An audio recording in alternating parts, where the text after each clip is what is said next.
बच्चे को नहलाइए, ज़रूर नहलाइए, बुखार के दौरान अवश्य नहलाइए, हो सके तो दिन में 2-3 बार नहलाइए। बच्चों को बारिश में भेजना चाहिए, जाओ नहाओ, मिट्टी में खेलो। वो कहती थी कि typhoid can do anything except for making you pregnant. जीवाणुओं का, विषाणुओं का हमारे शरीर पे हमला होता है तो शरीर भी अपने आप को गर्म करता है कि वो इन विषाणुओं को मार सके।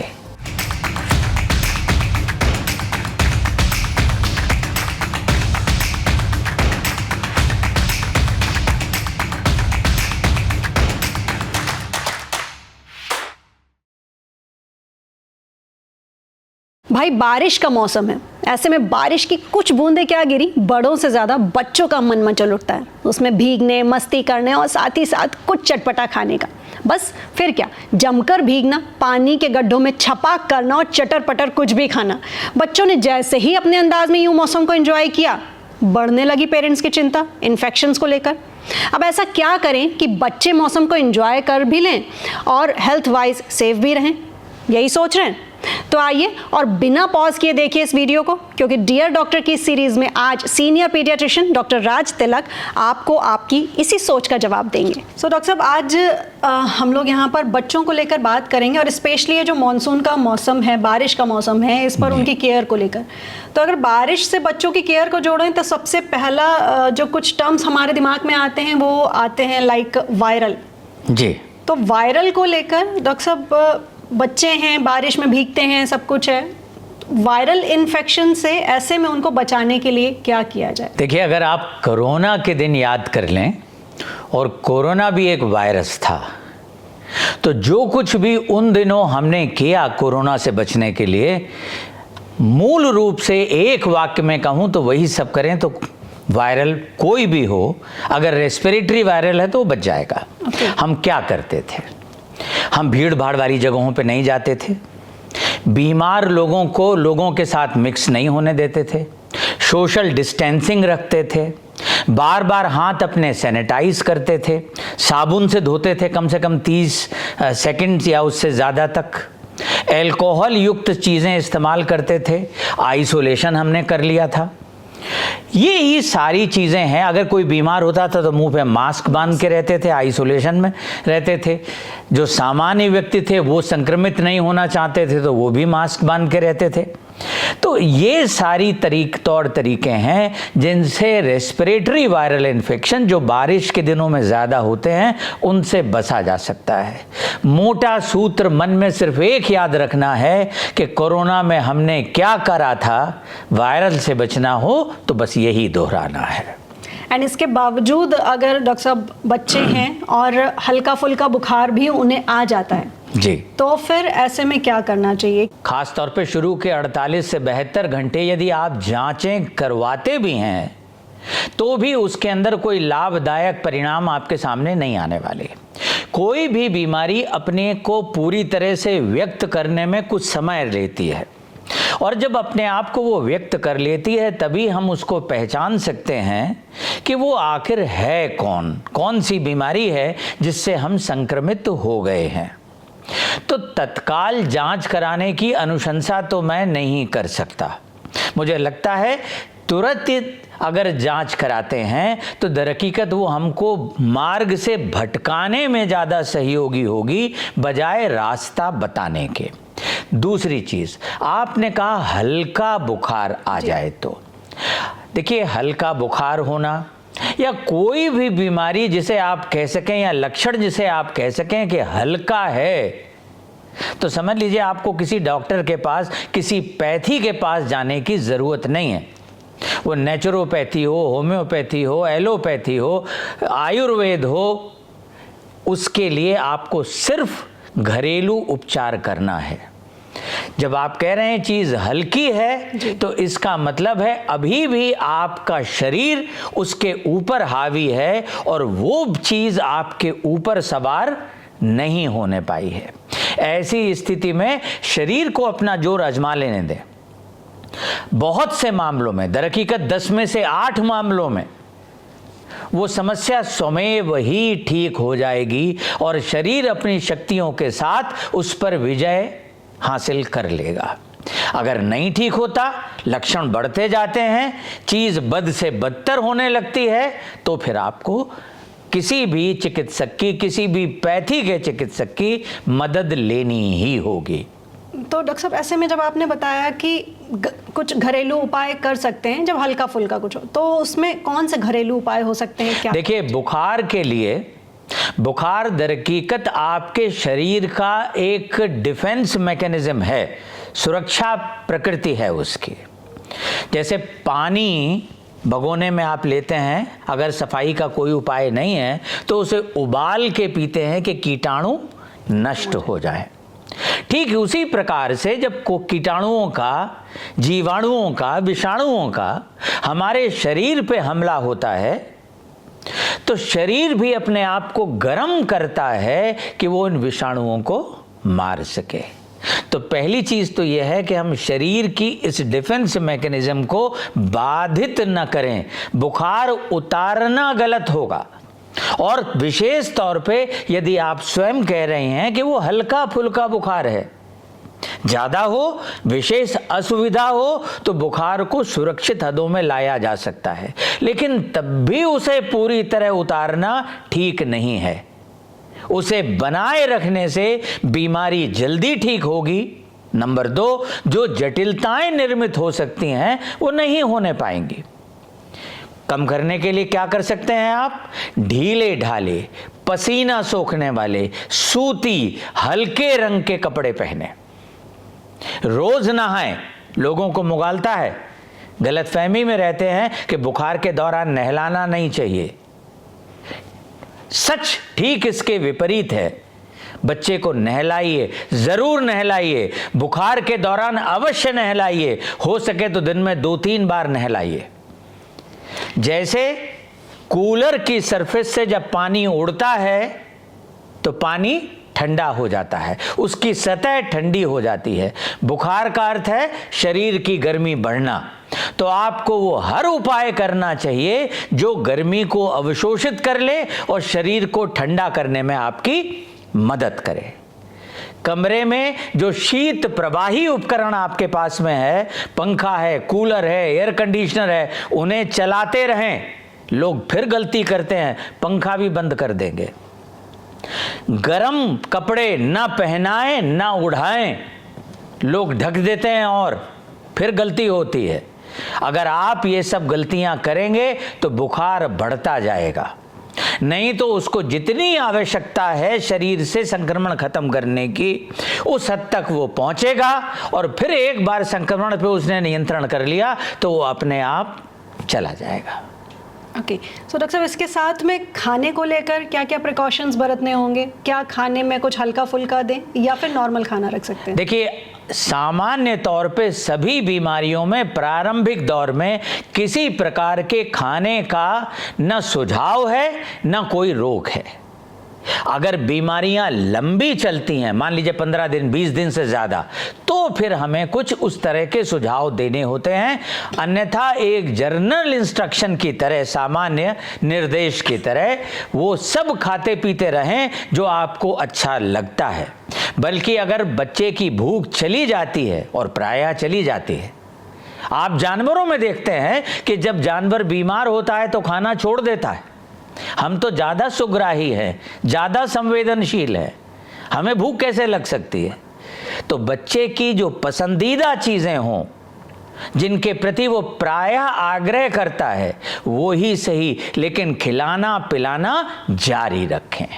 आप मनुहार से, पुचकार से, दुलार से, डांट डपट से, जैसे भी कर पाएं करिए, लेकिन खाना बंद मत करिए। खिलाते रहेंगे तो उसकी जो लड़ने की ताकत है वो अपनी जगह बनी रहेगी, नहीं तो कमजोरी उसे घेर लेगी। कुल मिलाकर एनर्जी उसको मिलती रहनी चाहिए। जी बिल्कुल, आप ठीक कह रही हैं। ओके, सो डॉक्टर साहब, अब हम वायरल से थोड़ा आगे चलते हैं तो टाइफाइड पे आते हैं कि इस बारिश के मौसम में टाइफाइड के बारे में बहुत सुनने को मिलता है। तो टाइफाइड होने का जो शुरुआत है वो कहाँ से शुरू होती है? इसके कारण क्या क्या हो सकते हैं?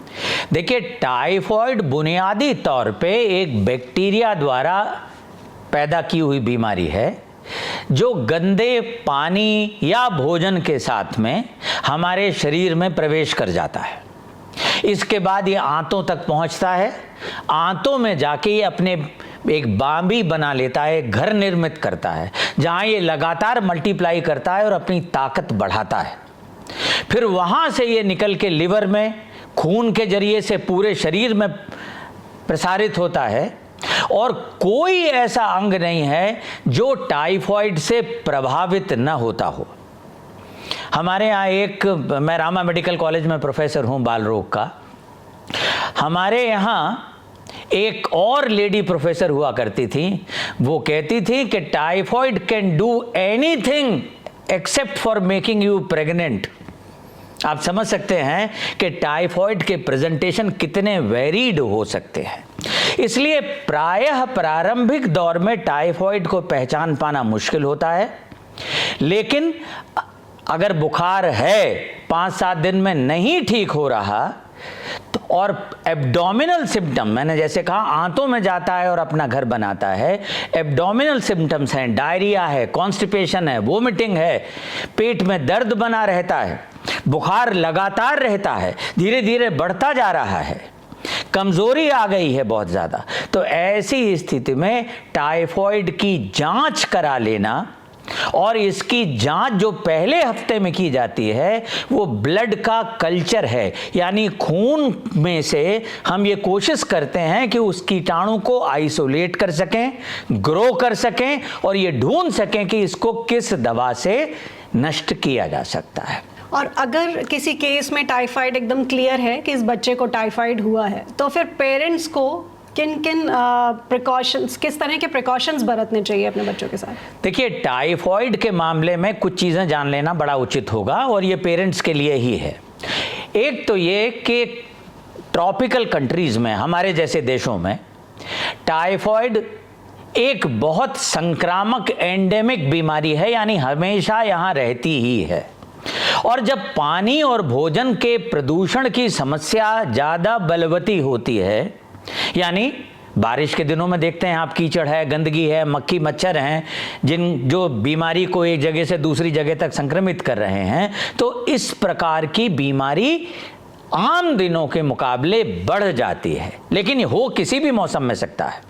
नंबर 2, जो टाइफॉइड का कीटाणु है वो शनैः ही कालांतर में बहुदवा प्रतिरोधी हो गया है, यानी मल्टी ड्रग रेजिस्टेंट, यानी बहुत सी दवाइयां जो टाइफॉइड के लिए पुराने दिनों में प्रभावी और शक्तिशाली हुआ करती थी, अब वो दवाइयां उसको मार नहीं पाती हैं।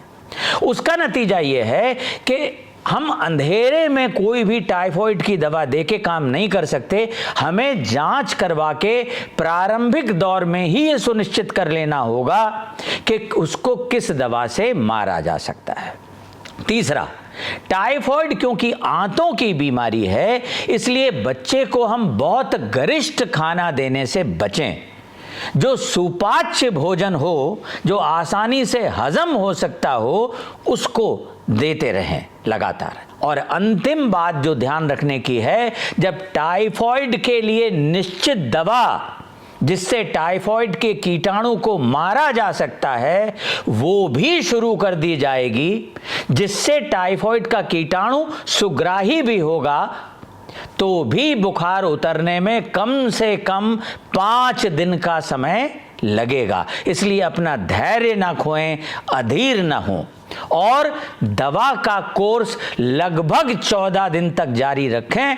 यदि बुखार उतर भी जाता है तो 14 दिन से पहले बंद न करें। डॉक्टर साहब, अब टाइफाइड के आगे हम लोग डायरिया पे बढ़ते हैं, क्योंकि वायरल टाइफाइड, डायरिया, ये सब मॉनसून में होने वाली बीमारियों में से एक है। तो डायरिया मोस्टली सुनने में आता है कि सड़ा गला खाने की वजह से होता है, बारिश के टाइम ऐसा कुछ करने से। तो क्या सही है सिर्फ मतलब स्टमक के जरिए हमने बच्चों ने कुछ बाहर का सड़ा गला खा लिया, या इसके अलावा कुछ और भी रीज़न हो सकते हैं? देखिए, डायरिया आंतों का संक्रमण है। अब आंतों का संक्रमण आंतों तक पहुंचता तो हमारे मुंह और खाने और पानी के जरिए से ही है। अगर चीज़ें खराब हो गई हैं और इस मौसम में आमतौर पे खराब हो जाती हैं। जी। अगर जाड़े में आप दूध बाहर छोड़ दें अपनी डाइनिंग टेबल पर, तो हो सकता है दूसरे दिन बिल्कुल ठीक मिले, आप उसका प्रयोग कर सकें। लेकिन आजकल आप 6 से 8 घंटे 10 घंटे छोड़ के देखिए, आपको समझ में आ जाएगा कि कीटाणु कैसे तेजी से उसमें मल्टीप्लाई किए हैं और कैसे दूध आपका फट गया है। इसी ढंग से जो चीज़ें रेडी टू ईट हैं, यानी फल हैं, कटे हुए फल हैं, पानी है, और चीज़ें हैं, बना हुआ बासी खाना है, मान लीजिए आपके पास में घर में मक्खियां हैं जो उठती हैं, जो मल मूत्र पे बैठती हैं और उसके बाद उड़ के आपके खाने पे बैठ जाती हैं, उनके पैरों के साथ लग के वहाँ से कीटाणु उड़ते हैं और आपके भोजन तक पहुँच जाते हैं। ये तमाम कारण हैं।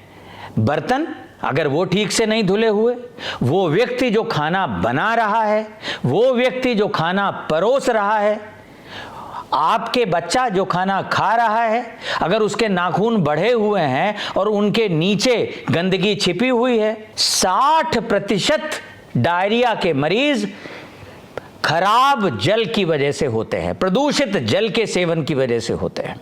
तो यदि अगर हम जल को प्रदूषण से मुक्त रख सकें तो 60% डायरिया के मरीज बचाए जा सकते हैं। डॉक्टर साहब, अब ऐसे में मतलब हम लोगों ने इन तीनों ही डिजीज़ पर बात कर ली, बारिश के समय में होने वाली।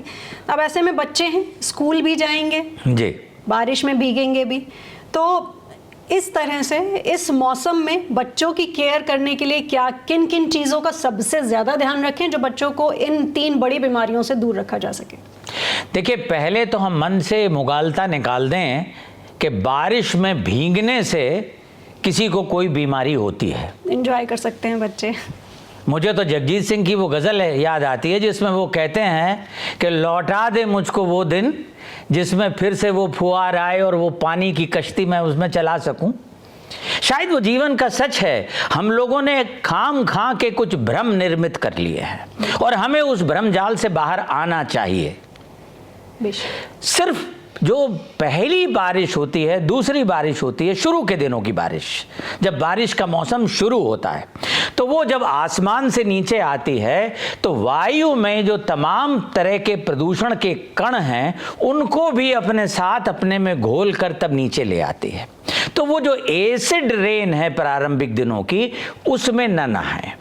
उसके बाद मुझे लगता है सब बच्चों को बारिश में भेजना चाहिए। जाओ, नहाओ, मिट्टी में खेलो, मौज मस्ती बहुत ज़रूरी है। हम सिर्फ बड़े होने की वजह से उनका बचपना नहीं छीन सकते। फिर सवाल ये कैसे बचाएं। भाई, नहा के बारिश में नहा के आए हो, अब घर में साफ पानी से नहा लो, हाथ साबुन से अच्छी तरह से धो, खाने पीने में साफ सफाई का ध्यान रखो, नाखून काट के रखो, स्वच्छ कपड़े पहनो।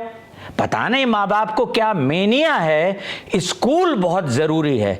बच्चे को बुखार हो, संक्रमित हो वो, तो भी स्कूल जाना ज़रूरी है।